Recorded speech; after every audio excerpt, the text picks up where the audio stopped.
Hey, people.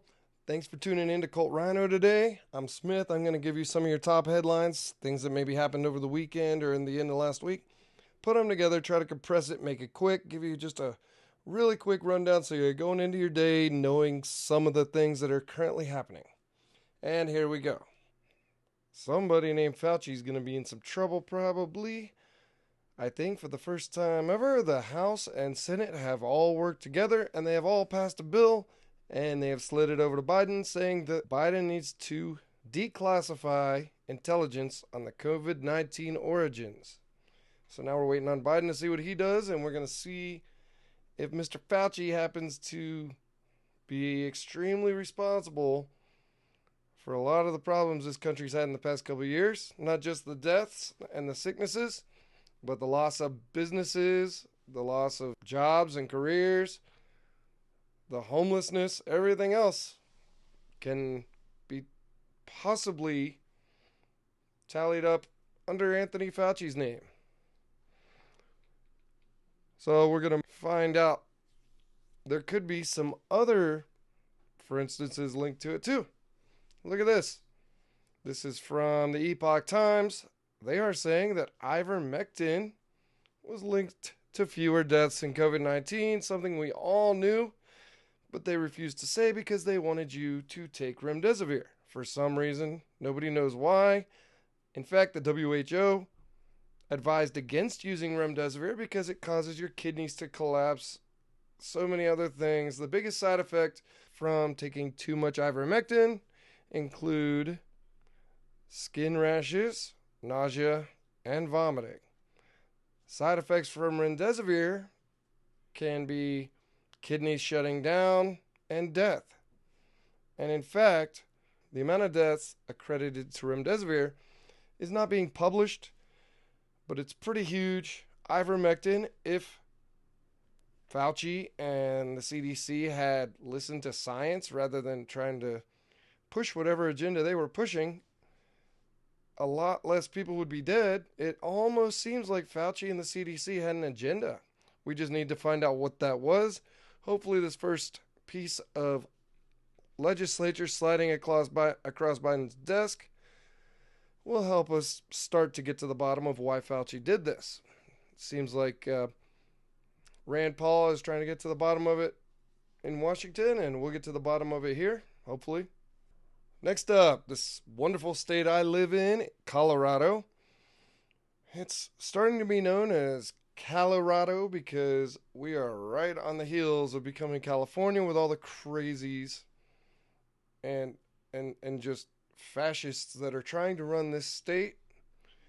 So now there is a bill from two fascist state senators called an assault weapons ban. They are trying to make Coloradans lose most of their guns. And it's not your typical assault weapons ban that means nothing because there's no such thing as an assault weapon. No, they go far into definitions of what these guns are. So who do we have? Representative Elizabeth Epps from Denver, go figure. Senator Rhonda Fields, Arapahoe. Two senators that need to be gone are trying to take away Coloradans' guns because, guns kill people. Crazy people don't kill people. And they go deep into it. They give explanations for what parts and attachments and pieces of these guns qualify them to be banned in this state. First of all, a 50 caliber rifle, unless it's antique or shotgun or muzzle loading. So any 50 caliber rifle. Now let's go to semi-automatic rifles. So that word semi-automatic is scary because people hear the word automatic and they're too stupid to know that semi-automatic means one bullet. So any semi-automatic rifle that accepts a detachable magazine, or maybe modified to accept one, unless it's bolt action or a couple of other things, it's going to take a magazine, has a pistol grip. You got to hold on to something. A protruding grip that can be held by the non-trigger hand. That means you can hold it with two hands. That makes it easier to use. Who wouldn't want a tool that is easier to use and more effective? It only makes sense to be able to have a second hand grip. A folding, telescoping thumb hole or detachable stock. Yeah, so if you can click it and pull it out and make it longer, but it's collapsible so you can carry it around easier, that makes it more deadly too. Flash suppressor, so if you don't see a fire when you shoot it, it makes it more deadly. Grenade launcher, because everybody has a grenade launcher in their back pocket. A shroud attached to the barrel. I don't know what a shroud around the barrel would be, unless they mean like silencer, which you have to have a tax stamp for anyway. A threaded barrel, and a fixed large capacity magazine. 15 rounds is large capacity. Then they have semi-automatic pistols, which is almost all pistols unless they are revolvers, that has the capacity to accept a detachable magazine. That's almost every pistol. A second pistol grip. Now you're talking AR pistols, and it's already illegal to put a second pistol grip for that second hand to hold it. A shroud attached to the barrel, partially or completely encircles the barrel. Again, don't know. Maybe a silencer. Not sure what they mean by that. Capacity to accept detachable ammunition freeing device at some location outside of the pistol grip. What? Okay, I guess like if you're shooting a 50 cal on top of a tank and you have a box of ammo that's belt fed into it, so you can't have a belt fed pistol, I'm guessing. I don't know what that even means. Weighs more than 50 ounces when unloaded. Why would they care how much it weighs? That doesn't make sense either. With a buffer tube, arm brace, or other part that protrudes horizontally behind the pistol grip. Again, they're talking about AR pistols. They have a backside to them, and when you're holding the pistol grip, it sticks out, and there's a piece of Velcro that just stabilizes it to your arm so you can aim it better. That's all it is. That makes a pistol more deadly, to be able to hold it more securely. Fixed large capacity magazines. It doesn't give a number for pistols, but I'm guessing they don't want anything more than 2, maybe. Shotguns with a revolving cylinder. You know, we always see those 6-shooter shotguns. I mean, I know they are out there, and why does it matter if it revolves versus, I don't know, anything else? And here we go, a semi-automatic shotgun with a pistol grip, to hold it. Any feature capable of functioning as a protruding grip that can be held by the non-trigger hand. Again, a way to hold it more stable, more secure, more safe. Folding, telescoping, thumb hole, or detachable stock. Again, you push a button and it collapses, easier to store or carry around. Functional grenade launcher, because everybody has a grenade launcher on their shotgun. If I knew Colorado had so many grenade launchers that attach, I would have 5 of them. Fixed large capacity magazine. That means if you get a barrel that slides in where the magazine goes, which they do make. I have a shotgun that could take one. I don't have any of the drum magazines, but they do make them that take the drums.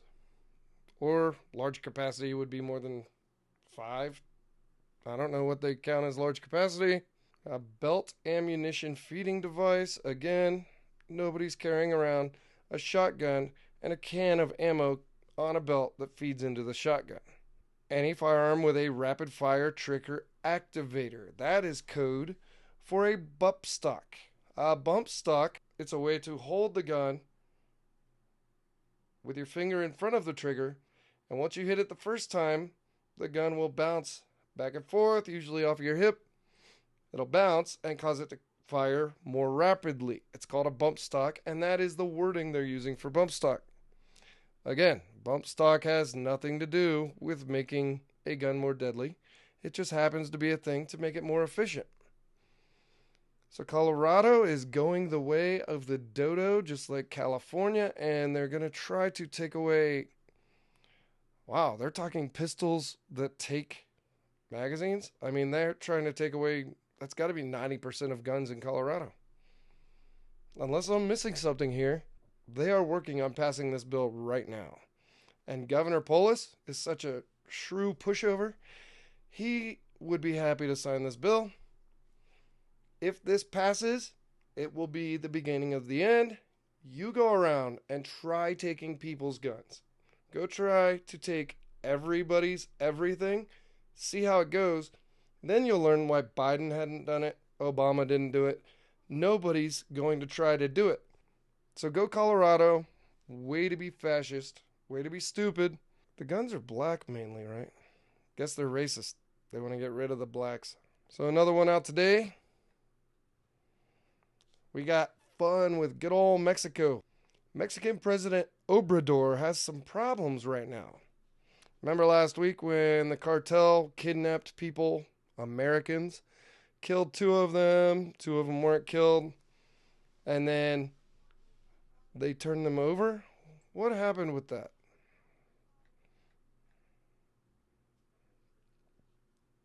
Well, some of our wonderful people in Congress have asked that we use our military, label these cartels as terrorist groups, and we go in after them.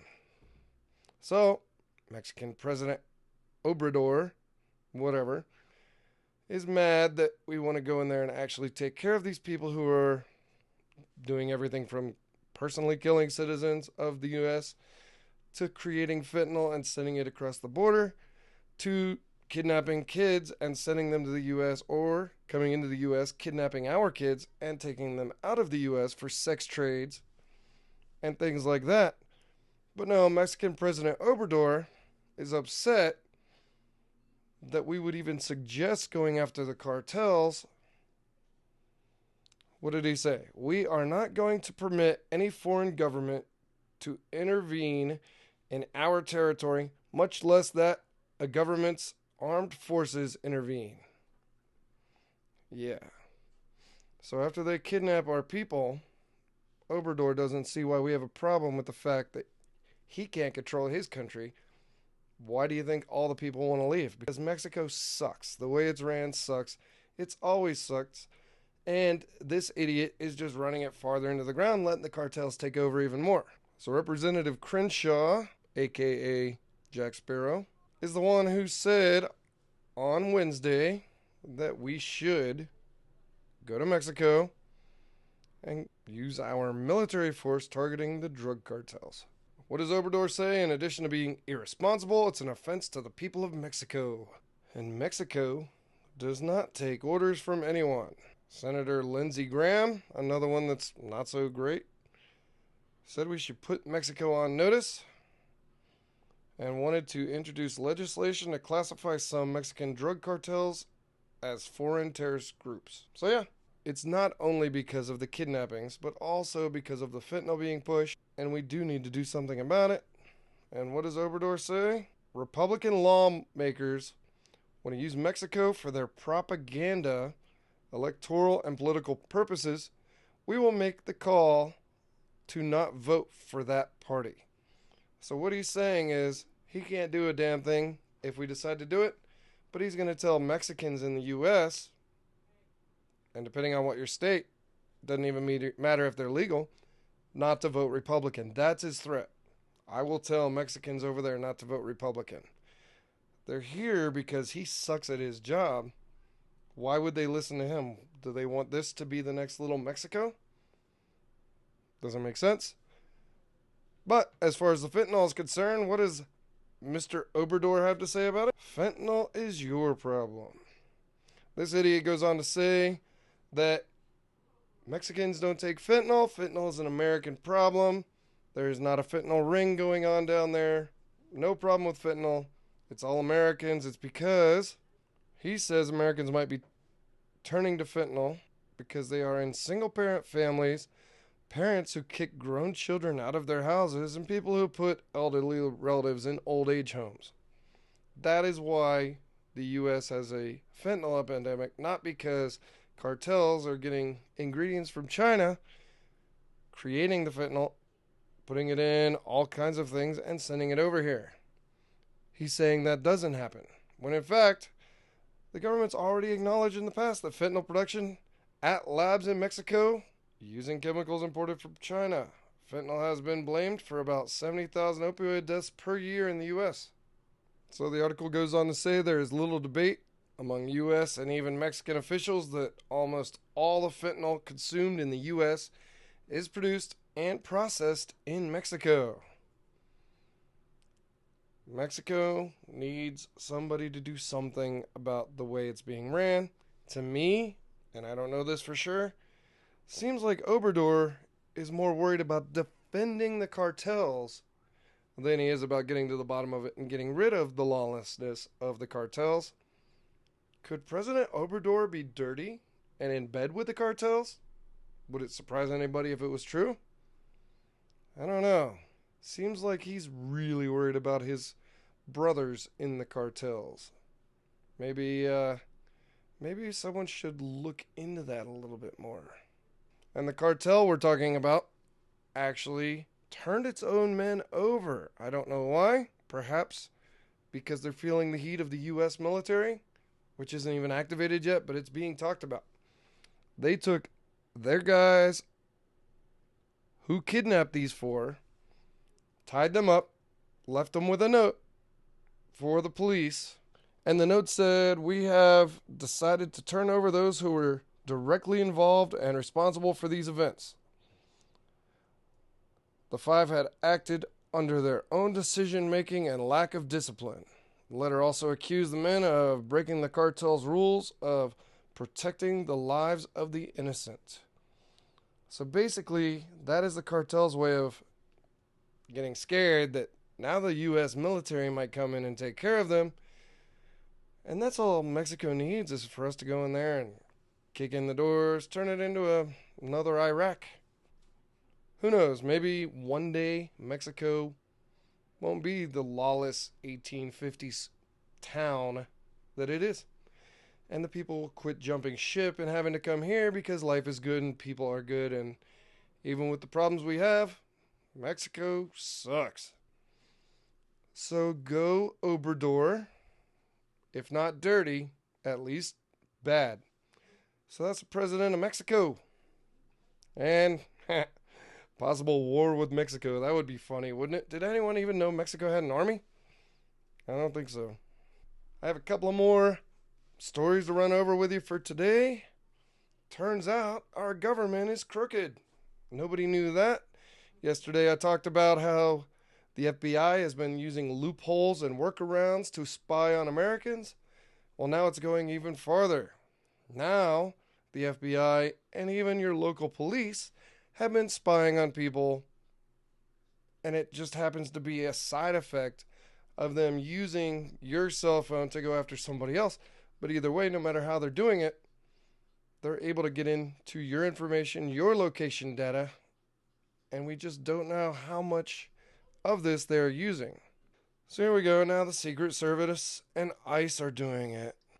So they're using a program or a hardware called Stingray, and it is a fake cell phone tower that links up to cell phones and that can triangulate to the cell phone of a person they're looking for. Problem is, they could link it to any cell phones and get data from any cell phone. And it says that they have to apply for a warrant if they want to do it, or if they go ahead and do it because it's an emergency, they need to prove to a judge that it was an emergency and it was called for within 48 hours. There have been cases where the use of cell site simulators has been challenged in court, with them arguing that it is a violation of the Fourth Amendment that protects against unreasonable search and seizure. So now that they're saying they do report it to a judge, who believes it? Nobody could trust anything this government is doing. All of them, I'm guessing, down to even the local police, playing dirtier and dirtier.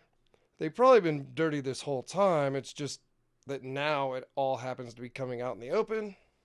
But again, any of our DOJ and down can't be trusted. In fact, they can be trusted to be finding a way to screw you over, if not even set you up for things the way the FBI is good at.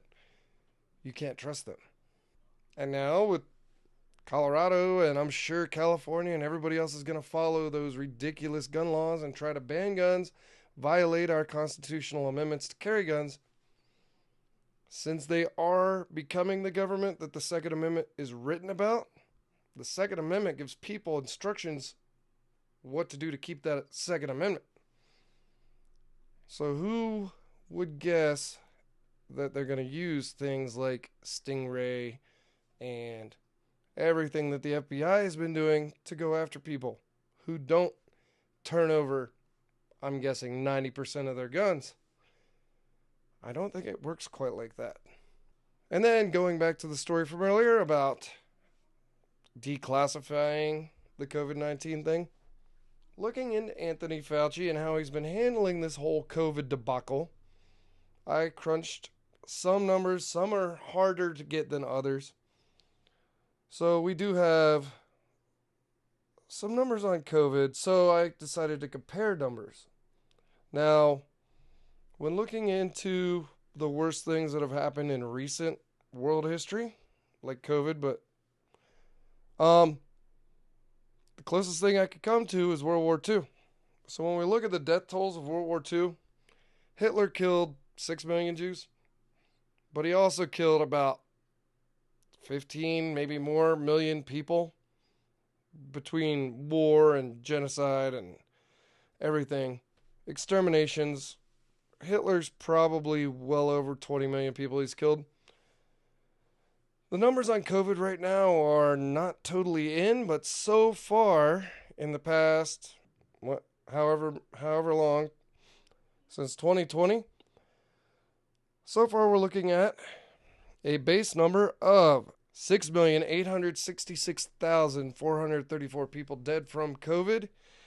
That's just a number I found from the WHO. That's a worldwide number up to date up until March 2023. That is not including all the other issues that have happened. So there are deaths due to treatment too. And then other factors that we don't have numbers on yet. Other factors that we might not even know exist yet. So we're probably well over at least 7 million people dead because of COVID and related issues.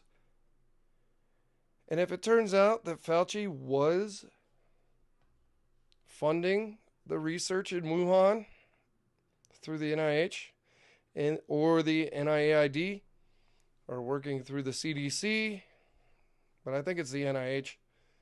So Fauci was signing those checks. Fauci would be directly under Hitler for a death toll.